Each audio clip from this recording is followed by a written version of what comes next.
Eventos finais. Capítulo 18. As 7 últimas pragas e os justos. O grande tempo de angústia, segunda parte. O grande tempo de angústia começa depois da terminação do tempo da graça. Quando Cristo cessar a sua obra como mediador em prol do homem, então começará este tempo de angústia. Ter-se-á então decidido o caso de toda a alma, e não haverá sangue expiatório para purificar do pecado. Ao deixar Jesus sua posição como intercessor do homem junto a Deus, faz-se o solene anúncio: quem é injusto, faça a injustiça ainda. E quem está sujo, suje-se ainda.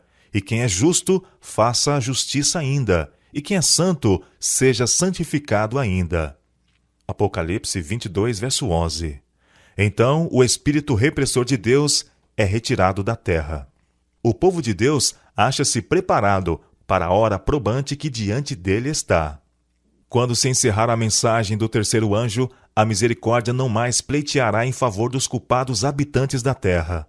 O povo de Deus terá cumprido a sua obra. Recebeu a chuva serôdia, o refrigério pela presença do Senhor, e acha-se preparado para a hora probante que diante dele está. No céu, anjos apressam-se de um lado para o outro. Um anjo que volta da terra anuncia que a sua obra está feita. O mundo foi submetido à prova final, e todos os que se mostraram fiéis aos preceitos divinos receberam o selo do Deus vivo. Cessa então Jesus de interceder no santuário celestial. Cristo fez expiação por seu povo e apagou seus pecados. O número de seus súditos completou-se, e o reino, e o domínio, e a majestade dos reinos debaixo de todo o céu estão prestes a ser entregues aos herdeiros da salvação. E Jesus deve reinar como Rei dos Reis e Senhor dos Senhores. Terrível e além da compreensão. O tempo de agonia e angústia que diante de nós está exigirá uma fé que possa suportar o cansaço, a demora e a fome. Fé que não desfaleça, ainda que severamente provada. O tempo de angústia, como nunca houve, está prestes a manifestar-se sobre nós, e necessitaremos de uma experiência que agora não possuímos, e que muitos são demasiado indolentes para obter. Dá-se muitas vezes o caso de se supor maior angústia do que em realidade o é. Não se dá isso, porém, com relação à crise diante de nós. A mais vívida descrição não pode atingir a grandeza daquela prova. Quando Jesus deixar o santuário, seu espírito refriador será retirado dos dominadores e do povo. Serão deixados ao controle dos anjos maus. Então serão feitas, por conselho e direção de Satanás, leis que, se não fosse muito breve o tempo, nenhuma carne se salvaria. Muitos serão levados a repousar antes do tempo de angústia. Nem sempre é prudente suplicar cura incondicional. Ele sabe se aqueles em favor de quem se fazem petições seriam capazes de suportar a aflição e a prova que sobre eles viriam caso vivessem. Conhece o fim desde o princípio. Muitos serão levados a repousar antes que a prova de fogo do tempo de tribulação venha sobre o nosso mundo. O Senhor muitas vezes me instruiu de que muitos pequeninos hão de ser removidos do tempo de angústia. Havemos de ver de novo nossos filhos. Havemos de encontrar-nos com eles e reconhecê-los nas cortes celestes. O objetivo de Satanás: destruir todos os observadores do sábado. Diz o grande enganador: nossa principal preocupação é silenciar esta seita de observadores do sábado. Finalmente teremos uma lei para exterminar a todos os que não se submeterem à nossa autoridade. É desígnio de Satanás fazer com que eles sejam exterminados da terra, a fim de que não seja contestada sua supremacia no mundo. A igreja remanescente terá de passar por grande prova e aflição. Aqueles que guardam os mandamentos de Deus e a fé de Jesus sentirão a ira do dragão e de suas hostes. Satanás reputa por súditos seus os habitantes do mundo. Adquiriu domínio sobre as igrejas apóstatas, mas eis um pequeno grupo que resiste à sua supremacia. Se ele os pudesse desarraigar da terra, completo seria seu triunfo. Como influenciava nas nações pagãs para destruírem Israel, assim, no próximo futuro, ele incitará as maléficas potências terrestres para destruir o povo de Deus. Argumentos usados contra o povo de Deus. Vi que os 4 anjos segurariam os 4 ventos, até que a obra de Jesus estivesse terminada no santuário, e então viriam as 7 últimas pragas. Estas pragas enfureceram os ímpios contra os justos, pois pensavam que nós havíamos trazido juízos divinos sobre eles, e que se pudessem livrar a terra de nós, as pragas cessariam. Quando o anjo da misericórdia dobrar as asas e for embora, Satanás fará os maus atos que por muito tempo tem desejado realizar. Tormentas e tempestades, guerras e derramamento de sangue. Ele se deleita nessas coisas, efetuando assim a sua colheita. E tão completamente serão os homens enganados por ele, que declararão que essas calamidades constituem o resultado da profanação do primeiro dia da semana. Dos púlpitos das igrejas populares será ouvida a declaração de que o mundo está sendo punido, porque o domingo não é honrado como deveria. E insistir-se-á em que os poucos que permanecem em oposição a uma instituição da igreja e lei do Estado não devem ser tolerados, que é melhor que eles sofram do que nações inteiras sejam lançadas em confusão e ilegalidade. O mesmo argumento, há 2000 anos, foi aduzido contra Cristo pelos príncipes do povo. Este argumento parecerá concludente. Morte para todos os que não honrarem o domingo. Saiu um decreto para se matarem os santos, o que fez com estes clamassem dia e noite por livramento. Assim como Nabucodonosor, o rei de Babilônia, promulgou um decreto de que todos os que não se prostrassem e adorassem essa imagem seriam mortos, também será feita uma proclamação de que todos os que não reverenciarem a instituição do domingo serão punidos com prisão e morte. Leiam todos atentamente o 13º capítulo do Apocalipse, pois ele tem que ver com todo o ser humano, grande ou pequeno. Está prestes a sobrevir ao povo de Deus o tempo de angústia. Então é que sairá o decreto que proíbe aos que guardam o sábado do Senhor comprar ou vender, ameaçando-os de punição e mesmo de morte, se não observarem como dia de descanso o primeiro dia da semana. Os poderes da terra, unindo-se para combater os mandamentos de Deus, decretarão que todos, pequenos e grandes, ricos e pobres, livres e servos, se conformem aos costumes da igreja, pela observância do falso sábado. Todos os que se recusarem a conformar-se serão castigados pelas leis civis e declarar-se-á finalmente serem merecedores de morte. A ira do homem será especialmente despertada contra os que santificam o sábado do 4º mandamento, e por fim, um decreto universal denunciará a estes como dignos de morte.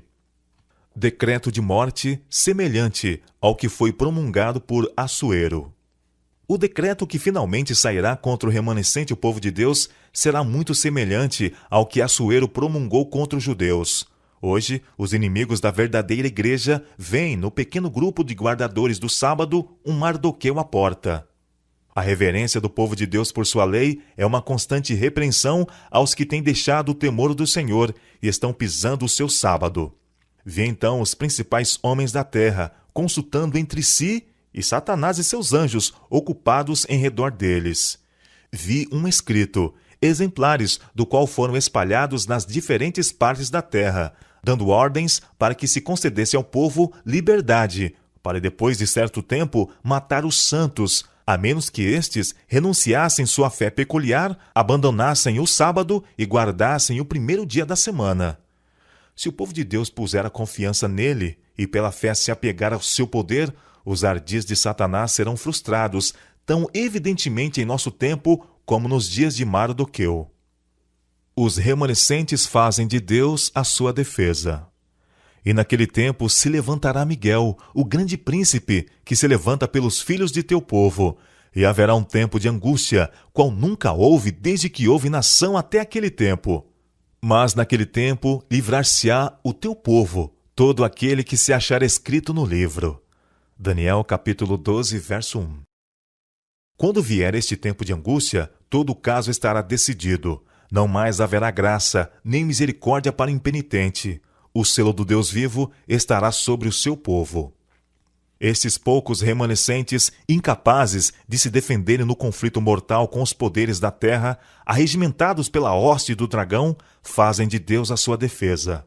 Pela mais elevada autoridade terrestre, foi feito o decreto para que, sob pena de perseguição e morte, adorem a besta e recebam seu sinal. Queira Deus auxiliar seu povo agora, pois sem sua assistência, que poderão eles fazer naquele tempo em terrível conflito? O povo de Deus foge das cidades, muitos encarcerados. Quando o decreto promulgado pelos vários governantes da cristandade contra os observadores dos mandamentos lhes retirar a proteção do governo, abandonando-os aos que lhe desejam a destruição, o povo de Deus fugirá das cidades e vilas e reunir-se-á em grupos, habitando nos lugares mais desertos e solitários. Muitos encontrarão refúgio na fortaleza das montanhas. Muitos, porém, de todas as nações e de todas as classes, elevadas e humildes, ricos e pobres, pretos e brancos, serão arrojados na escravidão mais injusta e cruel. Os amados de Deus passarão dias penosos, presos em correntes, retidos pelas barras da prisão, sentenciados à morte, deixados alguns aparentemente para morrer à fome nos escuros e nauseabundos calabouços. Posto que um decreto geral haja fixado um tempo em que os observadores dos mandamentos poderão ser mortos, seus inimigos, em alguns casos, se antecipam ao decreto e, antes do tempo especificado, se esforçam por tirar-lhes a vida. Mas ninguém pode passar através dos poderosos guardas estacionados em redor de toda a alma fiel. Alguns são assaltados ao fugirem das cidades e vilas, mas as espadas contra eles levantadas se quebram e caem, tão impotentes como a palha. Outros são defendidos por anjos sob a forma de guerreiros. O povo de Deus nesse tempo não está todo ele num só lugar. Eles se encontram em grupos diferentes e em todas as partes da terra, e serão provados individualmente, não em grupos. Cada um terá de resistir à prova por si mesmo. A fé dos membros individuais da igreja será provada como se não houvesse outra pessoa no mundo. Casas e terras não terão utilidade. Casas e terras serão de nenhuma utilidade para os santos no tempo de angústia, pois terão de fugir diante de turbas enfurecidas. E nesse tempo, suas posses não podem ser liberadas para o avançamento da causa da verdade presente. Vi que se alguém se apegar à sua propriedade e não inquirir do Senhor quanto ao seu dever, ele não fará conhecido esse dever, sendo-lhes permitido conservar sua propriedade. E no tempo da angústia, isto virá sobre eles como uma montanha para esmagá-los, e eles procurarão dispor dela, mas não será possível. Mas se desejassem ser ensinados, ele os ensinaria em tempo de necessidade, quando vender e quanto vender. Agora é demasiado tarde para apegar-se a tesouros terrestres. Em breve, casas e terrenos desnecessários não terão nenhum proveito para quem quer que seja, pois a maldição de Deus recairá cada vez mais intensamente sobre a terra. É feito o apelo. Vendei os vossos bens e dai esmola. Esta mensagem deve ser transmitida fielmente e inculcada ao coração das pessoas, para que a propriedade de Deus retorne a ele em oferendas para o avanço de sua obra no mundo. Como o tempo da angústia de Jacó. Expedir-se-á por fim um decreto contra os que santificam o sábado do quarto mandamento, denunciando-os como merecedores do mais severo castigo, e dando ao povo liberdade para depois de certo tempo matá-los. O romanismo do velho mundo, o protestantismo apóstata no novo, adotarão uma conduta idêntica para com aqueles que honram todos os preceitos divinos. O povo de Deus será então imerso naquelas cenas de aflição e angústia, descritas pelo profeta como o tempo de angústia de Jacó. Aos olhos humanos, parecerá, todavia, que o povo de Deus logo deverá selar seu testemunho com seu sangue, assim como fizeram os mártires antes deles. Eles mesmos começam a recear que o Senhor os abandonou para sucumbirem às mãos de seus inimigos. É um tempo de terrível agonia. Dia e noite clamam a Deus rogando livramento. Semelhantes a Jacó, todos estão a lutar com Deus. Seu semblante exprime sua luta íntima. A palidez repousa em cada rosto. Não cessam, porém, de orar fervorosamente.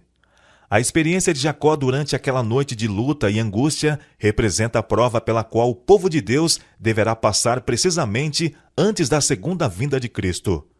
O profeta Jeremias, em sua santa visão, olhando para este tempo, disse: Ouvimos uma voz de temor, mas não de paz. Por que se tem tornado macilentos todos os rostos?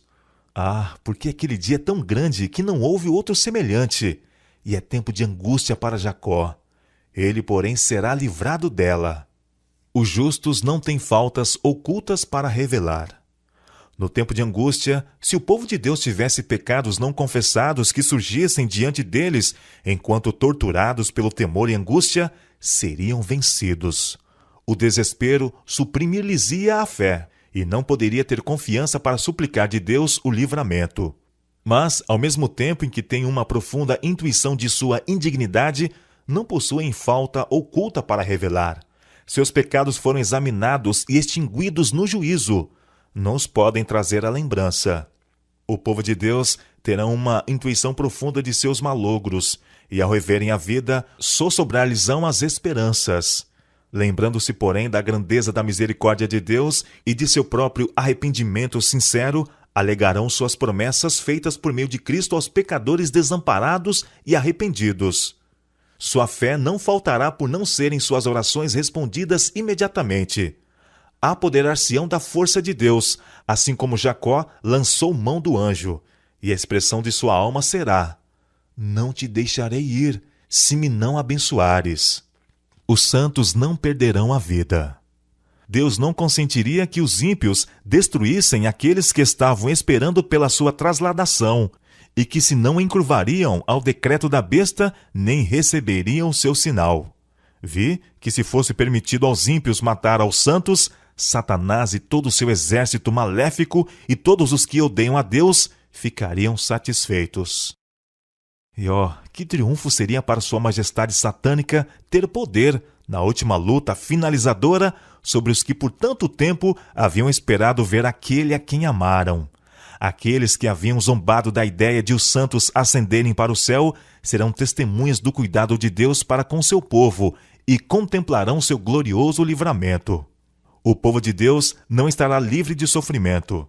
Mas, conquanto perseguidos e angustiados, conquanto suportem privações e sofram pela falta de alimento, não serão abandonados a perecer.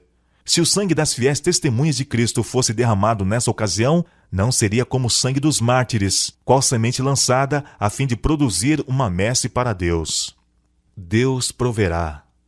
O Senhor tem me mostrado repetidamente que é contrário à Bíblia fazer qualquer provisão para o tempo de angústia. Vi que se os santos tivessem alimento acumulado por eles no campo no tempo de angústia, quando a espada, a fome e pestilência estão na terra, seria tomado deles por mãos violentas e estranhos ceifariam seus campos.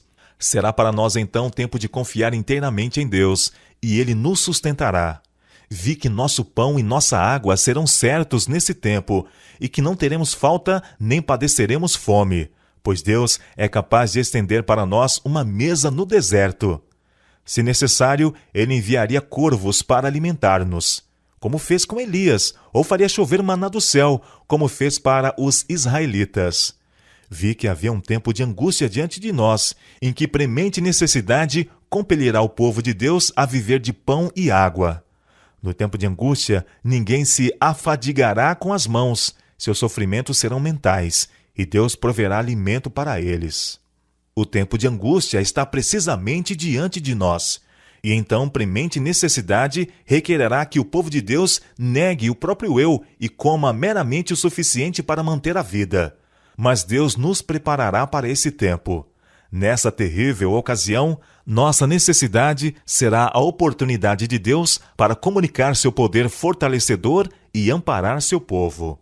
Pão e água é tudo o que foi prometido aos remanescentes no tempo de angústia. No tempo de angústia, precisamente antes da vinda de Cristo, os justos serão preservados pelo ministério de anjos celestiais. Nenhum intercessor, mas constante comunhão com Cristo. Cristo fez expiação por seu povo e apagou seus pecados. O número de seus súditos completou-se. Deixando ele o santuário, as trevas cobrem os habitantes da terra. Naquele tempo terrível, os justos devem viver à vista de um Deus santo, sem intercessor. Esquecer-se-á o Senhor de seu povo nesta hora de provação? Ainda que os inimigos os lancem nas prisões, as paredes do calabouço não podem interceptar a comunicação entre sua alma e Cristo. Aquele que vê todas as suas fraquezas e sabe de toda a provação está acima de todo prazer terrestre. E anjos virão a eles nas celas solitárias, trazendo luz e paz do céu. A prisão será como palácio, pois os ricos na fé morarão ali, e as paredes sombrias serão iluminadas com a luz celestial, como quando Paulo e Silas, à meia-noite, oraram e cantaram louvores na masmorra de Filipos.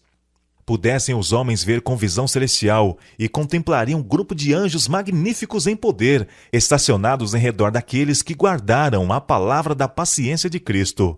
Com ternura compassiva, os anjos têm testemunhado sua angústia e ouvido suas orações. Estão à espera da ordem de seu comandante para os arrancar do perigo. O precioso Salvador enviará auxílio exatamente quando dele necessitarmos. É impossível dar uma ideia da experiência do povo de Deus que há de viver na terra quando se misturarem a glória celeste e a repetição das perseguições do passado. Andarão eles à luz que procede do trono de Deus. Por meio dos anjos haverá constante comunicação entre o céu e a terra. Em meio ao tempo de angústia que está para vir, tempo de angústia qual nunca houve desde que existe nação, o povo escolhido de Deus ficará inabalável. Satanás e sua hoste não os poderá destruir, pois anjos magníficos em poder protegê-los-ão. O povo de Deus não acaricia desejos pecaminosos. Agora, enquanto nosso grande sumo sacerdote está a fazer expiação por nós, devemos procurar tornar-nos perfeitos em Cristo. Nem mesmo por um pensamento poderia nosso Salvador ser levado a ceder ao poder da tentação. Satanás encontra nos corações humanos algum ponto em que pode obter apoio. Algum desejo pecaminoso é acariciado, por meio do qual suas tentações asseguram a sua força. Mas Cristo declarou de si mesmo: aproxima-se o príncipe deste mundo, e nada tem em mim. Satanás nada pôde achar no Filho de Deus que o habilitasse a alcançar a vitória. Tinha guardado os mandamentos de seu Pai, e não havia nele pecado que Satanás pudesse usar para sua vantagem. Esta é a condição em que devem encontrar-se os que subsistirão no tempo de angústia. A batalha contra o próprio eu continua. Enquanto reinar Satanás, teremos de subjugar o próprio eu e vencer os pecados que nos assaltam. Enquanto durar a vida, não haverá ocasião de repouso, nenhum ponto a que possamos atingir e dizer: alcancei tudo completamente. A santificação é o resultado de uma obediência que dura a vida toda. Tem de se manter constante guerra contra a mente carnal, e temos de ser ajudados pela enobrecedora influência da graça de Deus, que atrairá a mente para cima, habilitando-a a meditar sobre coisas puras e santas. Podemos criar um mundo irreal em nossa própria mente, ou conceber uma igreja ideal em que as tentações de Satanás não mais induzam ao mal, mas a perfeição só existe em nossa imaginação.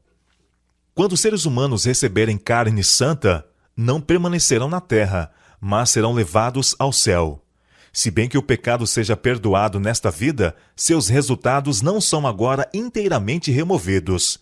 É por ocasião de sua vinda que Cristo deve transformar nosso corpo abatido para ser conforme o seu corpo glorioso. Os 144.000 cantavam um cântico novo diante do trono, cântico que ninguém podia aprender, senão os 144.000. É o hino de Moisés e do Cordeiro, hino de livramento. Ninguém, a não ser os 144.000, pôde aprender aquele canto, pois é o de sua experiência, e nunca ninguém teve experiência semelhante. Estes são os que seguem o Cordeiro para onde quer que vai.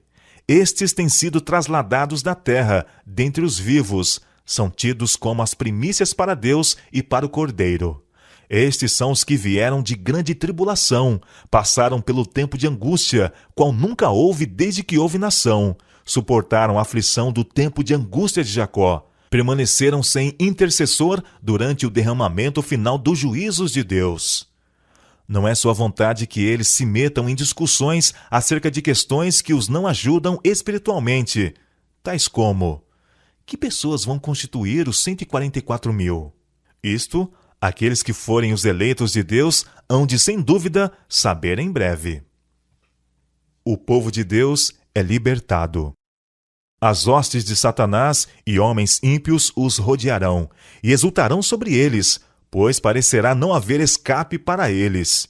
Em meio, porém, de sua orgia e triunfo, ouve-se ribombo após ribombo dos mais estrondosos trovões. Os céus se enegreceram, sendo iluminados apenas pela brilhante luz e a terrível glória do céu, ao fazer Deus soar sua voz desde sua santa habitação. Abalam-se os fundamentos da terra, os edifícios vacilam e caem com terrível fragor. O mar ferve como uma caldeira, e a terra toda se acha em horrível comoção. Vira-se o cativeiro dos justos, e em suaves e solenes murmúrios dizem uns aos outros: somos libertados, é a voz de Deus. Quando a proteção das leis humanas for retirada dos que honram a lei de Deus, haverá nos diferentes países um movimento simultâneo com o fim de destruí-los. Aproxima-se o tempo indicado no decreto. O povo conspirará para desarraigar a odiada seita. Resolver-se-á dar em uma noite um golpe decisivo que faça silenciar por completo a voz de dissentimento e reprovação. O povo de Deus, alguns nas celas das prisões, outros escondidos nos retiros solitários das florestas e montanhas, pleiteia ainda a proteção divina, enquanto por toda parte grupos de homens armados, instigados pelas hostes de anjos maus, se estão preparando para a obra de morte. Com brados de triunfo, zombaria e imprecação, multidões de homens maus estão prestes a cair sobre a presa, quando eis um denso negror, mais intenso do que as trevas da meia-noite, cai sobre a terra. É à meia-noite que Deus manifesta o seu poder para o livramento de seu povo. Em meio dos céus agitados, acha-se um espaço claro de glória indescritível, donde vem a voz de Deus como o som de muitas águas dizendo: está feito. Essa voz abala os céus e a terra. As mais orgulhosas cidades da terra são derribadas. Os suntuosos palácios em que os grandes homens do mundo dissiparam suas riquezas com a glorificação própria desmoronam-se diante de seus olhos. As paredes das prisões fendem-se, e o povo de Deus, que estivera retido em cativeiro por causa de sua fé, é libertado.